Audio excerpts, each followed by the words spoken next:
Hello everyone, hope आप सभी लोग हैप्पी और हेल्दी होंगे। तो चलिए आज का लेक्चर स्टार्ट करते हैं। तो आज का टॉपिक है हमारा बी ट्री। तो पहले तो समझते हैं ये बी ट्री क्या है। देखिए, बी यहाँ पे स्टैंड्स करता है फॉर बैलेंस, ठीक है। और ट्री वैसे मैंने पूरा एक्सप्लेन कर रखा है, ट्रीज़ क्या होती है, ट्रीज़ की टर्मिनोलॉजीज़ क्या होती है अपने प्रीवियस वीडियोज़ में, आप उसमें देख लीजिएगा एक बार। मैं यहाँ पे आपको ट्रीज़ नहीं एक्सप्लेन कर रही हूँ, यहाँ पे मैं आपको बी ट्रीज़ बता रही हूँ। तो आपको पहले से पता होना चाहिए कि ट्रीज़ क्या होती है हमारी, ठीक है। अब बी क्या है, यहाँ पे बी हमारा बैलेंस है, ठीक है। अब देखिए बी ट्री कैसा हमारा डेटा स्ट्रक्चर है। बी ट्री हमारा एक ट्री टाइप का डेटा स्ट्रक्चर है। तो मतलब ये क्या हुआ, हमारा बैलेंस ट्री डेटा स्ट्रक्चर हुआ, ठीक है। अब देखिए कोई भी जो डेटा स्ट्रक्चर होता है हम उसे क्यों यूज़ करते हैं, ताकि हम क्या कर सकें, अपनी जो भी हमारी इंफॉर्मेशंस हैं या फिर जो भी हमारा डेटा है उसे हम क्या कर सकें, कहीं पे स्टोर करा सकें, ठीक है। इसलिए और उसको डेटा तो स्टोर कराएं अपना, उसमें हम कुछ क्या कर सकें, ऑपरेशन परफॉर्म कर सकें, लाइक इंसर्शन करा सकें अपने डेटा का, डिलीशन करा सकें और कम से कम टाइम में करा सकें, ठीक है। इसलिए हम क्या करते हैं, कोई भी डेटा स्ट्रक्चर को यूज़ करते हैं, ठीक। तो यहाँ पे हमारा किस टाइप का डेटा स्ट्रक्चर है, यहाँ पे हमारा ट्री टाइप का डेटा स्ट्रक्चर है, जो कि क्या है, बैलेंस टाइप है, ठीक है। बैलेंस ट्री डेटा स्ट्रक्चर हम यहाँ पे क्या कर रहे हैं, यूज़ कर रहे हैं, ठीक। अब देखिए यहाँ पे मैं आपको इसको और समझाने से पहले मैं क्या बताना चाहती हूँ, यहाँ पे एक थोड़ा सा डिफरेंस बताना चाहती हूँ कि जैसे अभी तक हम लोग अपना ट्री पढ़ रहे थे, तो वहाँ पे हम लोग क्या करते थे, नॉर्मली जो भी हम ट्रीज़ देख रहे थे उसमें हमारे पास क्या होता था, एक रूट नोड होता था, देन उसके क्या होते थे, चाइल्ड्स होते थे। अगर बाइनरी ट्री की बात करते थे तो सिर्फ 2 चाइल्ड होते थे, और अदर देन बाइनरी ट्री में क्या होता है, मोर देन 2 चाइल्ड्स हो सकते हैं, ठीक है। और यहाँ पे क्या होती थी, हमारे पास सिर्फ सिंगल वैल्यू होती थी, क्या होती थी, सिंगल वैल्यू होती थी, या की वैल्यू जो होती थी हमारे पास क्या होती थी, सिंगल होती थी। लाइक 10, अगर हम यहाँ पे बोलते हैं 10 हमारे पास डेटा मतलब डेटा वैल्यू है, तो यहाँ पे हमारे पास क्या है, 10 है। एक रूट नोड होता है, रूट नोड में जो एलिमेंट्स होते हैं वो सिंगल एलिमेंट होता है, और जो चाइल्ड होते हैं उनके पास भी कैसे कैसे एलिमेंट्स होते हैं, सिंगल एलिमेंट्स होते हैं, ठीक है। अभी तक हम लोगों ने ये पढ़ा था ट्रीज़ में। बट बी ट्री हमारी क्या होती है, थोड़ी सी अलग होती है। यहाँ पे हमारे जो रूट नोड होते हैं, यहाँ पे मोर देन 1 उसकी वैल्यूज़ हो सकती है। रूट नोड की जो भी वैल्यू हो सकती है वो मोर देन 1 हो सकती है। और यहाँ पे हमारा जो एक तरीके से स्ट्रक्चर की बात करें, वैसे तो हम लोग क्या करते हैं, सिंगल नोड को रिप्रेजेंट करने के लिए एक सर्कल बना देते हैं, बट जो बी ट्री होती है उसको हम क्या करते हैं, एक रेक्टेंगल के फॉर्म में रिप्रेजेंट करते हैं, क्योंकि यहाँ पे क्या होता है, हमारे पास मोर देन 1 वैल्यूज़ होती है या मोर देन 1 कीज़ प्रेजेंट होती है। तो पहले तो हम क्या करते हैं, एक बार इसके स्ट्रक्चर के बारे में बात कर लेते हैं, ताकि पहले हमको स्ट्रक्चर पता चल जाए, उसके बाद हम लोग क्या करेंगे, स्ट्रक्चर समझने के बाद हम टर्मिनोलॉजीज मतलब स्ट्रक्चर समझेंगे, साथ ही साथ हम क्या करेंगे, टर्मिनोलॉजीज़ की बात भी करते चलेंगे, ठीक है। चलिए एक स्ट्रक्चर बना के देखते हैं। तो पहले तो हम क्या कर रहे हैं, एक स्ट्रक्चर बना रहे हैं, एक अपना क्या कर रहे हैं, रेक्टेंगल बॉक्स ले रहे हैं, ठीक है। जैसे मैंने बताया अभी आपको, मैं खाली अभी स्ट्रक्चर बता रही हूँ। स्ट्रक्चर देखिए मैं स्ट्रक्चर खाली एक्सप्लेन इसलिए कर रही हूँ, पहले स्ट्रक्चर समझेंगे उसके बाद प्रॉपर्टीज समझेंगे, क्योंकि अगर पहले प्रॉपर्टीज़ पढ़ेंगे और बाद में स्ट्रक्चर समझेंगे तो थोड़ा सा हौच पौच हो सकता है, इसलिए पहले क्या करेंगे, स्ट्रक्चर पढ़ते हैं। अब देखिए जैसे मैंने बताया, कोई भी आपके पास वैल्यू होती है यहाँ पे, वो अकेली नहीं होती है, ठीक है। तो यहाँ पे कैसा स्ट्रक्चर होता है, यहाँ पे हमारे पास 3 कुछ टर्म्स होते हैं, पहले वो टर्म्स लिख लेती हूँ मैं। एक होता है हमारे पास, पहला टर्म होता है हमारे पास ब्लॉक पॉइंटर,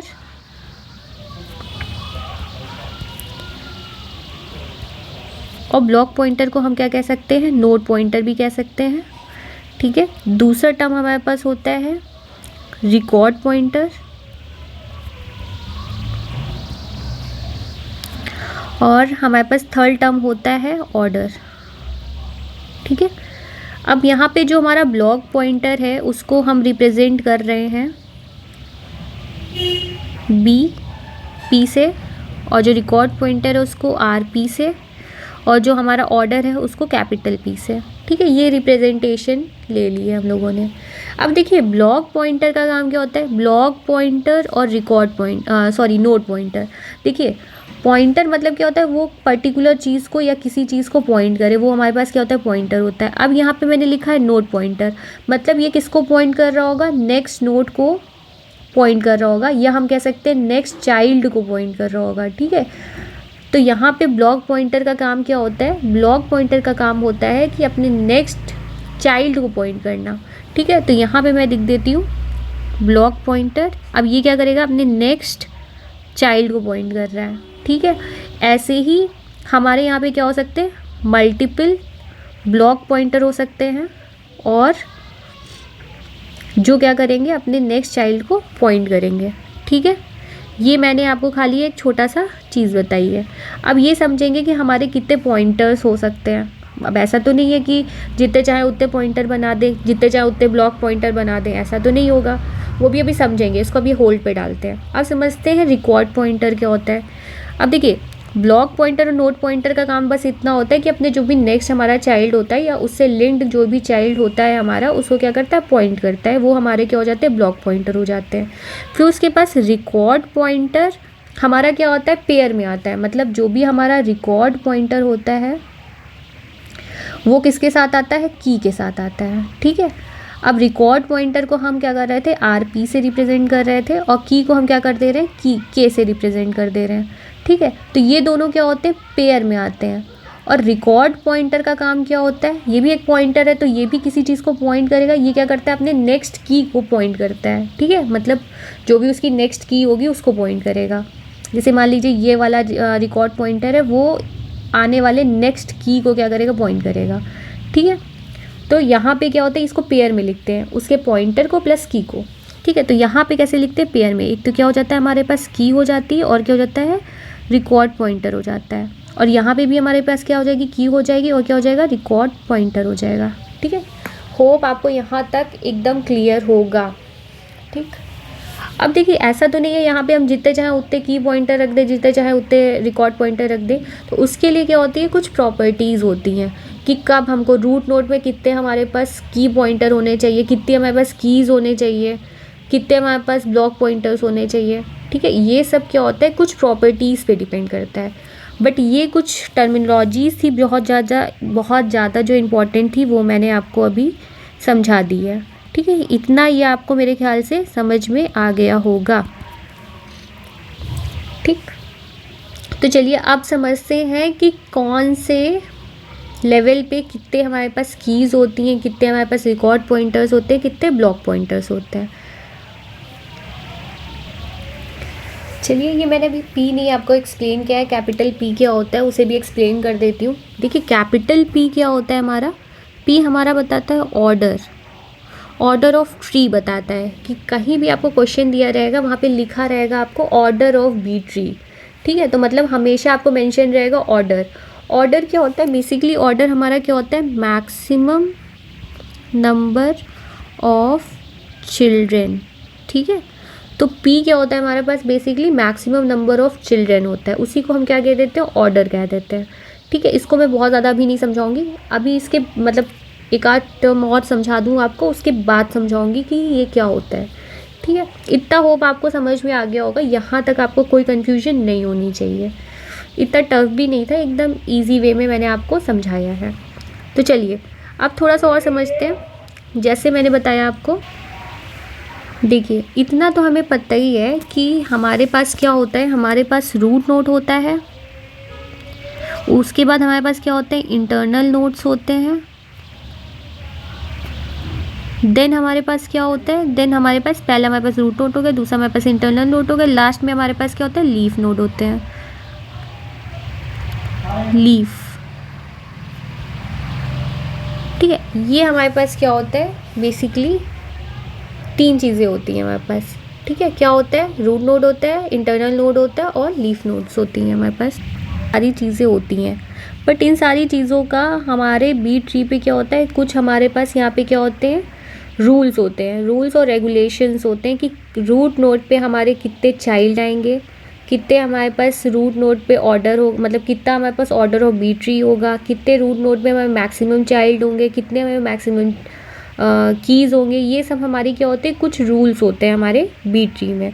तो उसे समझते हैं पहले। देखिए जब हम रूट नोड की बात करते हैं तो रूट नोड पे हम दो चीज़ें देखते हैं, एक हम देखते हैं की और एक हम देखते हैं चाइल्ड। ठीक है, की क्या हो गई, की हमारी कैसे देखी जाती है रूट नोड पे और चाइल्ड कैसे देखा जाता है वो समझते हैं पहले। तो इससे कुछ फॉर्मूले होते हैं,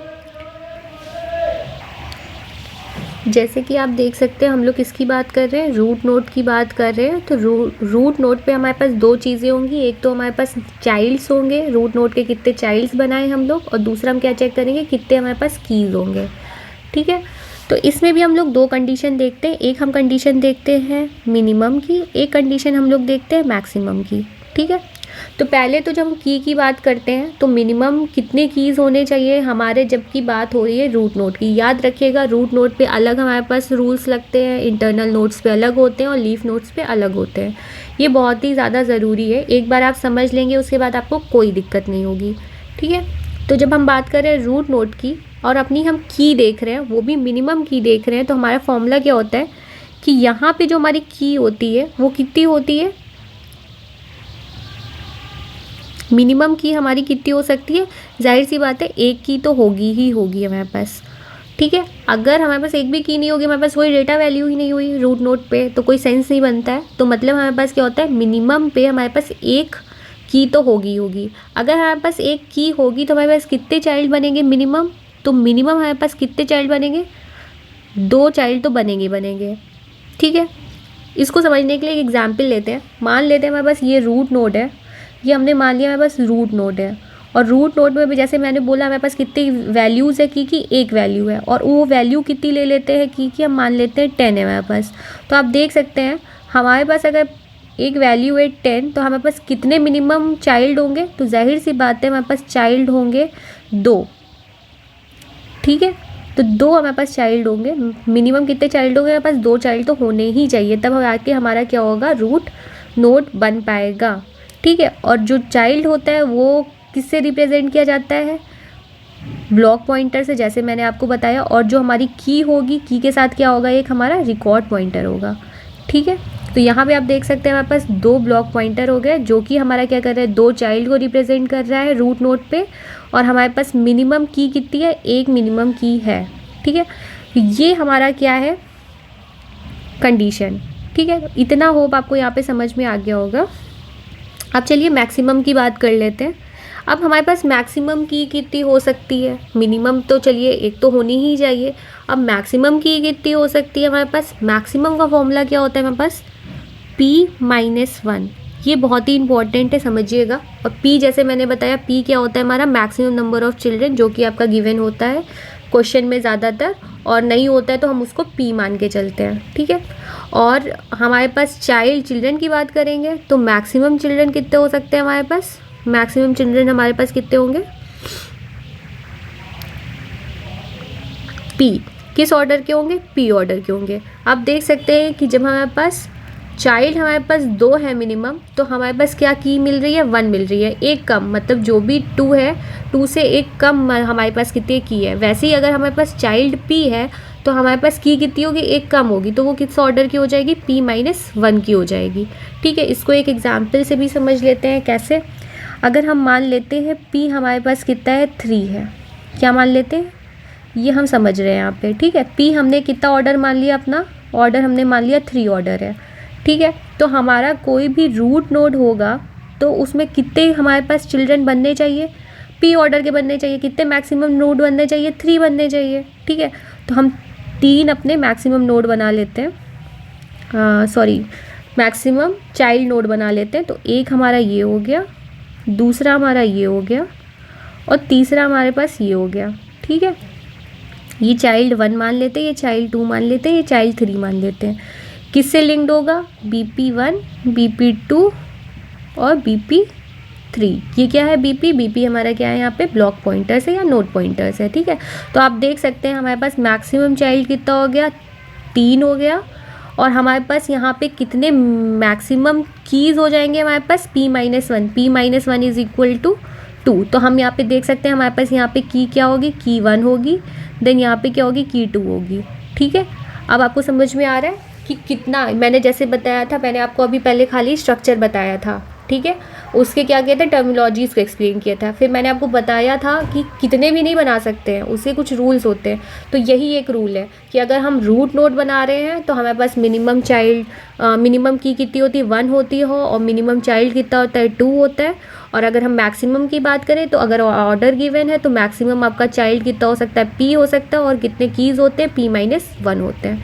ठीक है, अभी जैसे मैंने आपको यहाँ पे प्रूफ करके दिखाया, यहाँ तक आपको एकदम क्लियर हो गया होगा। ठीक है, तो चलिए अब हम क्या बात करते हैं अपनी नेक्स्ट कंडीशन की। अब देखिए, हम लोगों ने बात कर ली अपने रूट नोड की, ये रूट नोड आपको यहाँ तक समझ में आ गया होगा एकदम अच्छे से। अब हम किसकी बात करेंगे, अपने दूसरे टर्म की, जो कि है हमारा इंटरनल नोड। ठीक है, अब जैसे ही हम लोगों ने रूट नोड को बनाया है, वैसे ही हम लोगों को बी ट्री में क्या करना है, अपने इंटरनल नोड्स को ही बनाना पड़ेगा। इंटरनल नोड्स में भी हमारे पास क्या होंगे, कीज़ होंगी, और क्या होगा, चाइल्ड होगा। चलिए, जब हम बात कर रहे हैं अपने इंटरनल नोड्स की, इंटरनल नोड्स में भी हमारा क्या आ जाएगा, कीज़ आ जाएंगी और चाइल्ड आ जाएगा। ठीक है, जो हमारी कीज़ होंगी इंटरनल नोड्स में और चाइल्ड होंगे, वो उसमें क्या होगा, कुछ रेंज होगी। रेंज मतलब किसके किसके बीच में लाई करना चाहिए। ठीक है, इसको और अच्छे से समझते हैं, बिल्कुल टेंशन नहीं लीजिएगा। अब देखिए, की बात करें तो हमारे, देखिए हम लोगों ने अभी पढ़ा, जो भी चाइल्ड होता है हमारे पास, वो क्या होता है, एक कम हो जाता है की में। मतलब अगर चाइल्ड हमारे पास मैक्सिमम p है तो की कितनी बनेगी, हमारे पास की बनेगी p-1। अभी तक हम लोगों ने रूट नोड में ऐसा देखा। अब यहाँ पे हम इंटरनल नोड की बात करें तो कुछ रेंज होगी, मतलब अगर हमारा की एक्सीड करेगा तो वो क्या होगा, ब्रेक हो जाएगा। ठीक है, इसको और अच्छे से समझेंगे, बिल्कुल टेंशन नहीं लीजिएगा। अभी बात कर रहे हैं अपनी हम चाइल्ड की। पहले हम बात कर रहे हैं चाइल्ड की रेंज कहाँ से होगी, बिटवीन, कहाँ से कहाँ तक जाएगी चाइल्ड की value, seal node of p/2 and कहाँ तक जाएगी, p। मतलब हमारे पास क्या है, हमारे पास रेंज कहाँ से कहाँ तक जाएगी, रेंज जाएगी सील वैल्यू ऑफ p/2 से लेके कहाँ तक जाएगी, p। अभी हम लोगों ने जैसे एग्जाम्पल लिया उससे समझते हैं। जैसे मैंने क्या बोला, पहले चाइल्ड हमारे कितने बनेंगे इंटरनल नोड्स में, अगर p की वैल्यू हमारे पास कितनी है, 3 है। ठीक है, 3 ही लेके चलना है ताकि आपको कोई कन्फ्यूजन ना हो। ठीक है, चलिए, जैसे मैंने बोला p है, तो ये क्या होता है, सील वैल्यू होती है। अगर आपको ये टर्म नहीं पता है, इसको क्या कहते हैं, इसको हम लोग कहते हैं सील वैल्यू। ठीक है, सील वैल्यू। ठीक है, ये हमारी क्या होती है, सील वैल्यू होती है। मैथमेटिक टर्म्स होता है, बिल्कुल डरने की बात नहीं है, इसको भी समझेंगे क्या होता है। देखिए, सील वैल्यू का मतलब क्या होता है, जो भी हमारी वैल्यू होती है उसका हम क्या करते हैं, अपर वैल्यू लेते हैं। ठीक है, जैसे यहाँ पे p/2 है और p की वैल्यू क्या है हमारे पास, p की वैल्यू है हमारे पास यहाँ पे 3। तो यहाँ पे क्या करेंगे, 3 रख देंगे, 3/2 करेंगे, सिंपल जैसे डिवाइड करते हैं वैसे ही डिवाइड कर देंगे। डिवाइड करने में क्या आएगा, 1.5। ठीक है, 1.5 कोई वैल्यू तो होती नहीं है। ठीक है, 1.5 मतलब क्या हो जाता है, हम इसको अप्रॉक्स कितनी ले लेंगे, इसकी ऊपर वाली वैल्यू क्या होती है, 2 होती है, उसको ले लेते हैं। ठीक है, मैक्सिमम यहाँ पे वैल्यू क्या आएगी, हमारे पास 2 आएगी। ठीक है, अब ऐसे ही अगर हमारे पास क्या होता है, p = 4 होता है, तो हम क्या करते हैं, 4/4 करते हैं, 4/2 करते हैं। यहाँ पे हम करते 4/2, तो हमारे पास क्या हो जाती है, 2 आ जाती है। तो 2 हमारा 2 अपर ही वैल्यू है। ठीक है, तो यहाँ पे अगर हमारा 1.5 आया है तो क्या हो जा रहा है हमारे पास, यहाँ पे हमको मिल जा रहा है 2 मिल जा रहा है। ठीक है, मतलब यहाँ पे जो हमारा चाइल्ड की रेंज होनी चाहिए वो 2 होनी चाहिए, और कहाँ तक जानी चाहिए, एंड कहाँ तक जानी चाहिए, p हमारा कितना है, 3। मतलब जो वैल्यू होनी चाहिए वो 2 और 3 होनी चाहिए। ठीक है, अगर इससे ज़्यादा होगी तो हमको क्या करना पड़ेगा, अपने इंटरनल नोड्स को ब्रेक करना पड़ेगा। ठीक है, वो आगे समझेंगे, बिल्कुल टेंशन नहीं लीजिएगा। ये तो हमने बात कर ली अपनी चाइल्ड की। अब हम बात कर लेते हैं अपनी कीज़ की। देखिए, कीज़ हमारी क्या होती है, कीज़ रेंज करती है बिटवीन, कहाँ से कहाँ तक कीज़ जाएगी, जैसे कि हम लोग हमेशा देखते आए हैं, जो कीज़ होती है वो हमेशा क्या होती है, कम होती है। तो यही हो जाएगा सील वैल्यू ऑफ p/2 -1 से लेके कहाँ तक जाएगी, p-1 तक जाएगी। ठीक है, तो यहाँ पे क्या हो जाएगा हमारे पास, यहाँ पे जो कीज़ होंगी वो क्या हो जाएंगी, डिवाइड हो जाएंगी। यहाँ पे कीज़ कितनी हो जाएंगी, यार जाहिर सी बात है यहाँ 3 डिवाइडेड बाई 2 करेंगे तो क्या आ जाएगा हमारे पास, 2 आ जाएगा, क्योंकि हम क्या कर रहे हैं, सील वैल्यू ले रहे हैं, और -1 करेंगे तो क्या आ जाएगा, 1 आ जाएगा। तो वैल्यू कहाँ से जाएगी, 1 से जाएगी, और कहाँ तक जाएगी, p-1 करके देखें तो p-1 करेंगे 3-1 दैट इज़ इक्वल टू 2। तो यहाँ पे हमारी क्या रेंज जा रही है, 1 और 2 के बीच में, ठीक है। और हमारी जो चिल्ड्रन होंगे वो कितने होंगे, 2 या 3 होंगे, उससे ज़्यादा नहीं हो सकते, ठीक है। इसकी रेंज में, इसके बाहर नहीं हो सकते, इससे कम नहीं हो सकते, इससे ज़्यादा नहीं हो सकते, ठीक है। इसको एग्जाम्पल से समझते हैं। तो चलिए एक एग्जाम्पल ले लेते हैं। ये हम बना रहे हैं इंटरनल नोड, मैं थोड़ा इसको और जूम कर देती हूँ, ठीक है। ये हम बना रहे हैं इंटरनल नोड। तो अब यहाँ पे क्या कर रहे हैं, की वैल्यूज़ ले रहे हैं। तो की वैल्यूज़ हमारी कितनी आई, की वैल्यूज़ हमारी आई है 1, ठीक है। आप देख सकते हैं ये किसके किसके बीच में जाएगा, 1 और 2 के बीच में, या तो 1 आएगी या तो 2 आएगी, उससे ज़्यादा तो आ नहीं सकती है। तो की वैल्यूज़ हमारी यहाँ पे कितनी आ जाएगी, 1। तो अगर हम 1 लेते हैं की वैल्यू अगर हम 1 लेते हैं, जो कि हम मान लेते हैं 10 है, और एक कोई क्या करते हैं, अपना कोई रिकॉर्ड पॉइंटर लेते हैं आरपी से, तो हमारे पास यहाँ पे क्या होगी, 2 हमारे पास यहाँ पे क्या होंगे, ब्लॉक पॉइंटर्स। वेरी गुड, आपको समझ में आ रहा है। ये हमारे पास क्या हो गए, ब्लॉक पॉइंटर्स 2, और यहाँ पे इसके क्या हो जाएंगे, 2 चिल्ड्रन हो जाएंगे, ठीक है। ये हम लोगों ने क्या किया, अपना इंटरमीडिएट नोड बना दिया, ठीक है। अब देखिए यहाँ पे हम लोगों ने काफ़ी कम ऑर्डर लिया है, इसलिए आपको हो सकता है थोड़ा सा कन्फ्यूजन हो, बट यहाँ पे कोई कन्फ्यूजन की बात नहीं है वैसे तो। देखिए अगर हम यहाँ पे 1 चाइल्ड लेंगे, मतलब 1 की लेंगे, तो हमारे मैक्सिमम कितने चाइल्ड बन पाएंगे, 2 चाइल्ड बन पाएंगे, ठीक है, जो कंडीशन हमारी फुलफिल है। वहीं पे अगर हम यहाँ पे 2 अपनी की ले लेते हैं तो हमारे पास क्या बनेगा, 1 चाइल्ड बन पाएगा, क्योंकि हमारे पास टोटल ऑर्डर क्या है, 3। तो यहाँ पे कंडीशन हमारी फुलफिल नहीं हो पा रही, अनसेटिस्फाई हो जा रही है। इस वजह से हमारा पहला वाला लेना ज़रूरी है। मतलब पहला, मतलब हम क्या कह रहे हैं, यहाँ पे की हमारी 1 होगी और हमारे पास ऑर्डर कितने हमारे पास चाइल्ड बनेंगे, 2 चाइल्ड बनेंगे, ठीक है। तो हम बस यहाँ पे क्या करते हैं, अपनी सिर्फ कंडीशन देखते हैं कि जो हमारी इंटरनल नोट्स बन रहे हैं उसकी कंडीशन हमारी रेंज के मतलब कम या ज़्यादा तो नहीं हो पा रही है। तो यहाँ पे हमारी देख रहे हैं रेंज की हमारे कितने कीज़ होने चाहिए, 1 की हो या 2 की हो, उससे ज़्यादा या उससे कम नहीं हो सकती। तो यहाँ पे हमारी कंडीशन क्या हो रही है, अगर हम 1 की ले रहे हैं तो वो सेटिस्फाई कर रही है, और चाइल्ड हमारे कितने हो जा रहे हैं, 2 हो जा रहे हैं। मिनिमम चाइल्ड हमारे 2 हो सकते हैं, मैक्सिमम 3 हो सकते हैं, बट हमारी कौन सी कंडीशन फुलफिल हो रही है, मिनिमम वाली, इसलिए यहाँ पे हम लोगों ने मिनिमम वाला बनाया है, ठीक है। होप आपको यहाँ तक में कोई कन्फ्यूजन नहीं होगी। चलिए अब एक लास्ट पॉइंट है, उसे भी डिस्कस कर लेते हैं हम लोग। अब देखिए हम लोगों ने बात कर ली रूट नोड की, इंटरमीडिएट नोड की या इंटरनल नोड की। अब हम लोग किसकी बात करने जा रहे हैं, हम लोग बात करने जा रहे हैं लीफ नोड की, ठीक है। लास्ट है ये हमारा लीफ नोड। अब लीफ नोड में क्या होता है, यहाँ पे हमारा all the levels are same, ठीक है। मतलब यहाँ पे क्या होती है, सारी लेवल सेम होती है, मतलब एक ही लेवल पे सारे हमारे लीफ नोड्स होते हैं, मतलब यहाँ पे इतना तो आपको पता ही होगा। अब लीफ नोड में हमारी क्या होती है, कीज़ होती है मेनली। यहाँ पे जो कीज़ होती हैं उसकी कंडीशन क्या होती है, हमारी कितनी कीज़ हो सकती हैं लास्ट में लीफ नोड पे, क्योंकि लीफ नोड के कोई चिल्ड्रन तो होते नहीं है, तो सिर्फ हम किसकी बात करते हैं, की बात करते हैं। और की रेंज क्या होती है, वो लाई करता है बिटवीन